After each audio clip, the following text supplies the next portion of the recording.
देखिए, Chandigarh police constable के लिए हमारे पास नया वैकेंसी आया है। तो इस वीडियो में हम इस वैकेंसी से रिलेटेड सभी चीज़ डिस्कस करेंगे, डिटेल में डिस्कस करेंगे। तो आप इस वीडियो के अंत तक बने रहिए और अच्छा लगे तो सब्सक्राइब और लाइक ज़रूर कीजिएगा। तो देखिए, पहले हम देखिए यहाँ पर पोस्ट का बात कर लेते हैं। तो देखिए, पोस्ट जो हमारा है कांस्टेबल एग्जीक्यूटिव का आईटी डिपार्टमेंट में। तो हमारा कांस्टेबल एग्जीक्यूटिव का आईटी डिपार्टमेंट में हमारा जो पुलिस कांस्टेबल का पद है। देखिए, हम कैटेगरी वाइज देख लेते हैं कितना पद है, मतलब किस कैटेगरी के लिए कितना पद खाली है। तो देखिए, हम जनरल की अगर बात करें तो जनरल में हमारा टोटल 65 पद खाली है। एससी में बात करें तो एससी में टोटल 27 पद खाली है। ओबीसी में बात करें तो ओबीसी में हमारा टोटल 39 पद खाली है। अगर ईडब्ल्यूएस में बात करें तो ईडब्ल्यूएस में टोटल 13 पद खाली है। मतलब टोटल हमारे 144 पदों पर भर्ती आया है चंडीगढ़ पुलिस कांस्टेबल का। अगर इसमें भी हम अगर मेल और फीमेल और एक सर्विसमैन का बात करते हैं तो देखिए, जनरल में हमारा मेल के लिए टोटल 37 सीट है, फीमेल के लिए 21 सीट है, एक सर्विसमैन के लिए 7 सीट है। टोटल हमारा जनरल में 65 सीट है। अगर एससी में बात करते हैं तो एससी में टोटल हमारा मेल के लिए 15 सीट है, फीमेल के लिए 9 सीट है, एक सर्विसमैन के लिए 3 सीट है और टोटल हमारा इसमें 27 सीट है। अगर ओबीसी बात करते हैं तो ओबीसी में मेल के लिए 22 सीट है, फीमेल के लिए 13 सीट है, एक सर्विसमैन के लिए 4 सीट है और टोटल हमारे इसमें 39 सीट है।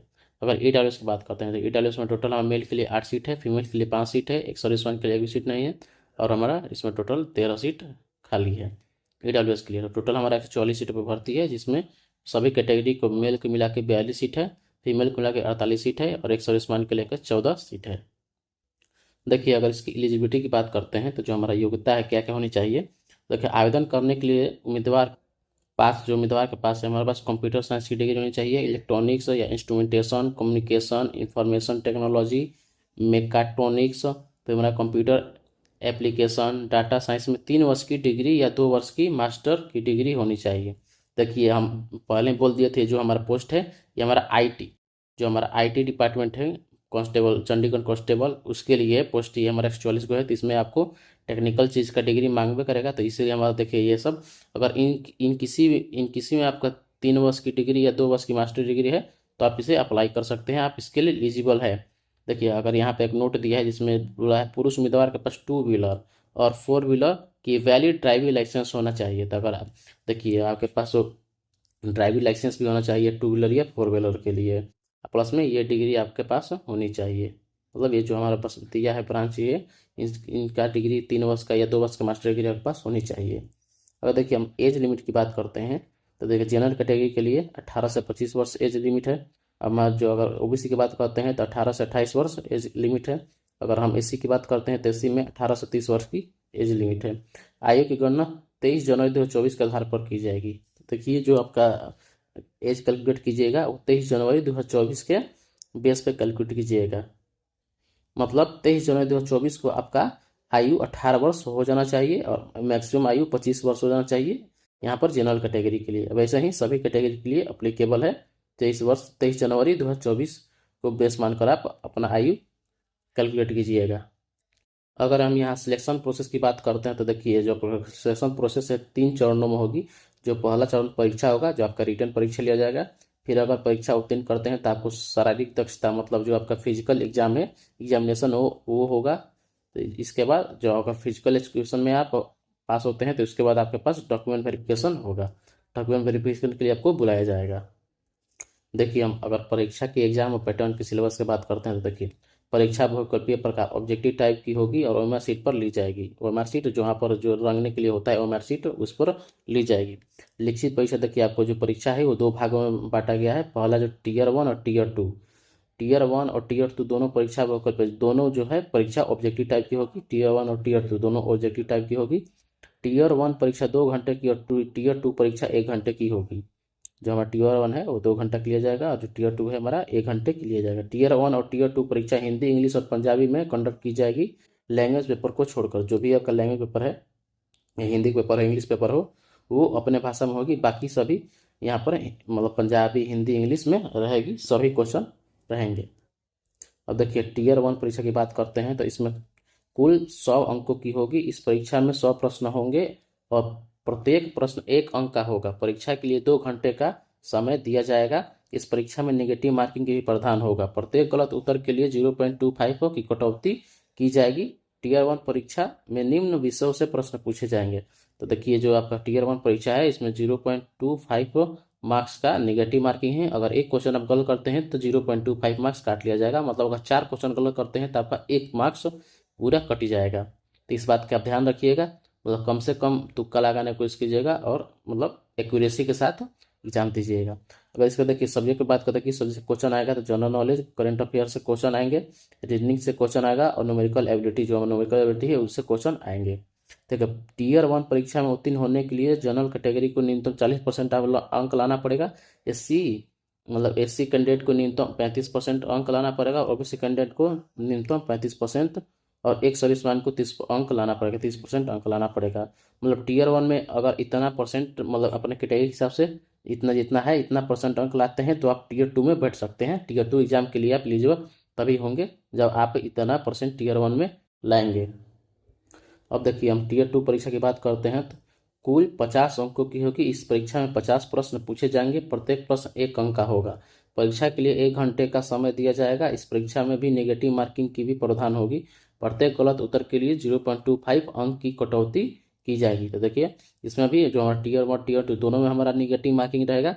तो अच्छे से हिसाब से परीक्षा दीजिएगा। और टीयर 2 जो हमारा 1 घंटे का एग्जाम होगा और टोटल इसमें 50 प्रश्न पूछे जाएंगे। इसका मार्क्स जो होगा टोटल 50 नंबर का होगा। मतलब एक प्रश्न जो हमारा 1 अंक का होगा। देखिए अब फिजिकल टेस्ट पे आते हैं तो देखिए पुरुष जो है हमारा 1600 मीटर जो हमारा यहाँ इतना मतलब 375 सेकेंड में दौड़ना उसको पड़ेगा। मतलब 1600 मीटर जो है हमारा 6 मिनट 15 सेकेंड में आपको टोटल पूरा करना पड़ेगा हमारा 1600 मीटर का दौड़। तो पुरुष के लिए है। अगर लॉन्ग जंप की बात करते हैं तो लॉन्ग जंप 3.95 मीटर होना चाहिए। और हाई जंप की बात करते हैं तो हाई जंप का 1.14 मीटर होनी चाहिए। अगर हाइट आपका 170 सेंटीमीटर मांगा है, पुरुष की जो हाइट 170 सेंटीमीटर होनी चाहिए न्यूनतम। और सीना का साइज जो है आपका 84 से 88 सेंटीमीटर होना चाहिए। अगर यही महिला की बात करते हैं तो महिला 800 मीटर जो हमारा 4 मिनट 15 सेकेंड में पूरा करेंगे, जो हमारा टोटल मतलब 255 सेकेंड होता है। अगर हम यही लॉन्ग जंप की बात करते हैं तो महिला के लिए 2.74 मीटर होगा। और हाई जंप की बात करते हैं तो 0.90 मीटर होगा। अगर यही हाइट की बात करते हैं तो महिला इसमें टोटल 157.5 सेंटीमीटर हाइट मांग रहा है और सीना यहाँ पर दिया नहीं है। महिला का सीना साइज नहीं लिया जाएगा। देखिए अगर हम यहाँ पर सैलरी की बात करते हैं तो चयनित उम्मीदवार को सैलरी 7वें वेतन आयोग के मुताबिक पे लेवल 3 के अनुसार 21,700 प्लस भत्ता। देखिए ये जो हमारा 21,700 तो बेसिक पे हो गया, प्लस में भत्ता वगैरह मिला के आपका 31-32 रुपया हो जाएगा बनेगा। से लेकर यहाँ पर 69,100 मतलब 69,100 रुपया मिले तक जा सकता है। अगर प्रमोशन आपके होते गया तो वहाँ पर 69,100 रुपया जाएगा, प्लस में भत्ता प्रतिमाह मतलब भत्ता तो मिला के आपको लगभग 80,000 रुपया तक बनेगा। तो इतना होगा। बेसिक पे के अलावा हर महीने विभिन्न प्रकार के भत्ते भी दिए जाएंगे, जैसे महंगाई भत्ता, यात्रा भत्ता, मतलब इन सब यही सब मिलाकर आपको मैं मतलब यहाँ पर जो आपका मिलेगा 31,000 मिलेगा और यहाँ पर लगभग में 80,000 रुपया तक जाएगा इसका, इसमें भत्ता जोड़े तो देखिए हमारा जनरल और ओबीसी के लिए जो अगर हम आवेदन शुल्क की बात करते हैं तो जनरल ओबीसी के लिए हमारा टोटल फॉर्म का फीस है 1,000 है। और एसी ईडब्ल्यूएस के लिए 800 फीस है। और एक सर्विसमैन के लिए जो हमारा 1 भी रुपया नहीं है। इसका भुगतान आप किसी भी माध्यम से कर सकते हैं, डेबिट कार्ड, क्रेडिट कार्ड या मतलब किसी माध्यम से यूपीआई, किसी माध्यम से इसका भुगतान आप कर सकते हैं। अब देखिए इसके कुछ इंपॉर्टेंट डेट के बारे में बात कर लेते हैं। तो जो इसका आवेदन है वो 23 जनवरी से स्टार्ट हो चुका है और लास्ट तिथि जो हमारा 13 फरवरी तक रहेगा, जो 12 बजे तक रहेगा। तो आप 13 फरवरी 12 बजे तक इसको अप्लाई कर सकते हैं। परीक्षा की तिथि जो हमारा 3 मार्च है, संभावित है मतलब एक्सपेक्टेड है 3 मार्च तक हो जाएगी। और फिजिकल टेस्ट मार्च के अंतिम हफ्ते में हो जाएगी। ये मतलब एक्सपेक्टेड है, ये एक्यूरेट नहीं है, एक्सपेक्टेड है। तो मतलब 3 मार्च तक इसका जो एग्ज़ाम होगा और मार्च के जो अंतिम हफ्ता में आपका फिजिकल टेस्ट लिया जाएगा। तो मतलब इसको अनुमान लगा के अपना प्रिपरेशन जारी रखिए या स्टार्ट कर दीजिए। देखिए अगर हम दस्तावेज की बात करते हैं जो हमारा जरूरी डॉक्यूमेंट्स है, तो आपका पासपोर्ट साइज फोटो होना चाहिए, mobile number, email ID, signature, education document जो आपके पास डिग्री मांगा है वो, फिर जाति प्रमाण पत्र होना चाहिए और आईडी प्रूफ जो आपके पास आईडी आधार कार्ड वगैरह वोटर आईडी का है वो सब आपके पास होना चाहिए। देखिए इसमें इम्पोर्टेंस जो हमारा पॉइंट है इसके बात करते हैं। तो अभ्यर्थी को सचेत किया जाता है कि आवेदन करने से पहले ऑफिशियल नोटिफिकेशन को भली भांति पढ़ ले, सभी शर्तों को पूरा करने की स्थिति में ही आप आवेदन करें। देखिए एक बार जो आवेदन करने से पहले इसका जो इस वैकेंसी से रिलेटेड नोटिफिकेशन, ऑफिशियल नोटिफिकेशन पूरी तरह पढ़ लीजिएगा, उसमें सभी चीज़ें डिटेल में दिया हुआ है। तो एक बार पढ़ने के बाद इसे अप्लाई कीजिएगा। तो जो हम नोटिफिकेशन डाउनलोड करने का लिंक अपने डिस्क्रिप्शन बॉक्स में डाल देंगे, आप वहाँ से जाकर इसे डाउनलोड कर सकते हैं और पढ़ सकते हैं। आवेदन करने से पहले अपने फ़ोटो और हस्ताक्षर की स्कैन कॉपी अपने पास रख लें। फिर सभी प्रमाण पत्र को ध्यानपूर्वक देख ले कि इन सभी में आपका नाम, पिता का नाम और अन्य विवरण सही हो। आवेदन करने कर अपने नाम की स्पेलिंग और जन्मतिथि वहीं लिखे जो 10वीं मैट्रिक की सर्टिफिकेट में अंकित है। तो जो आपका जो 10वीं का जो आपका मैट्रिक का सर्टिफिकेट है, तो उसमें आपका जो नाम है, जो डेट ऑफ बर्थ है, पिता का नाम है, वहीं डिटेल डालना है एप्लीकेशन में। जो आप भरेंगे फॉर्म, उसमें वहीं सेम टू सेम डिटेल डालना है जो आपके 10वीं के मैट्रिक पे है।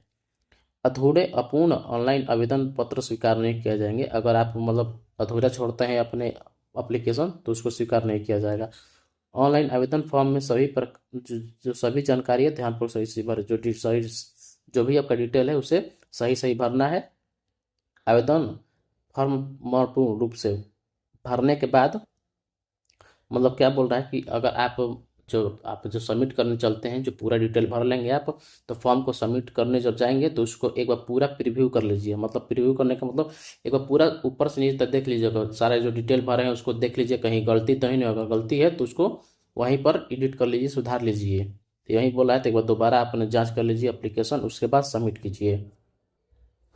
देखिए बोला है, आवेदन फॉर्म में अपना मोबाइल नंबर, ईमेल आईडी ही दर्ज करें, क्योंकि भविष्य में इस भर्ती से संबंधित कोई भी जानकारी आपके द्वारा दर्ज किए मोबाइल नंबर और ईमेल आईडी पर ही भेज जा सकती है।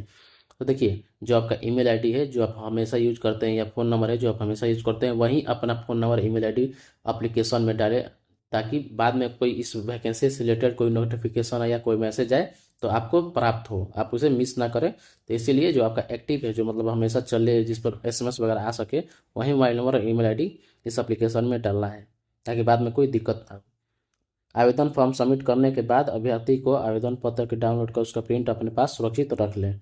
तो जब आप सबमिट कीजिएगा, जब आप पेमेंट वगैरह करके जब आप यहाँ पर एप्लीकेशन सबमिट करते हैं, तो उसके बाद एक रिसिप्ट आता है, उसका एक मतलब प्रिंट आउट आता है, रिसिप्ट आता है, तो उसको अपने पास रख लेना है सुरक्षित, ताकि बाद में भविष्य में एडमिट कार्ड डाउनलोड करने के लिए या जो रिजल्ट है, रिजल्ट देखने के लिए काम आ सके। तो बहुत ज़रूरी चीज़ होता है, उसे अपने पास ही रख लेना है। Thank you very much.